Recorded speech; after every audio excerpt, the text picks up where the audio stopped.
Brett. Shannon, thank you. Staying with the law and politics, Indiana's primary election is May 8th this year, long after Super Tuesday.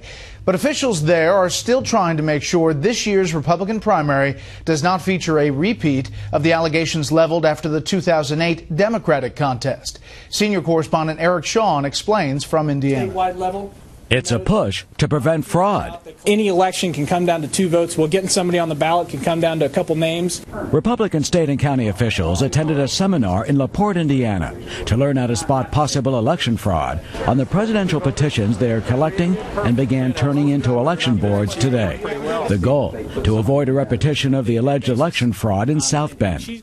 Prosecutors are investigating allegations that faked petition signatures got President Obama and Hillary Clinton on the state's Democratic primary ballot in 2008. In Virginia, Republican presidential candidate Newt Gingrich charges forged signatures on his petitions denied him a place on that state's ballot in the current race. Indiana Attorney General Greg Zeller, a Republican, says the petition process should be transparent. These are public documents. There's no reason that they can't be distributed early and quickly over the internet so people can look. For the first time, that's happening. The website of Indiana's Secretary of State will post the petitions. Republican Party officials are also being told to double-check names and watch for suspicious handwriting. Among those attending the session was Prudy Holzhausen, vice chair of the Elkhart County Republican Party, who was shocked by the state's petition scandal.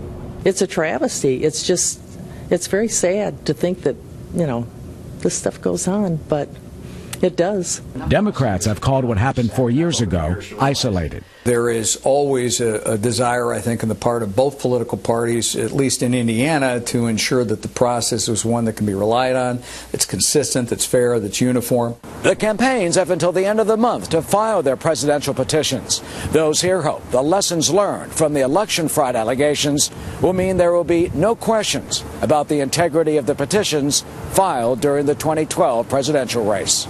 In LaPorte, Indiana, I'm Eric Shawn, Fox News. The Marine Corps says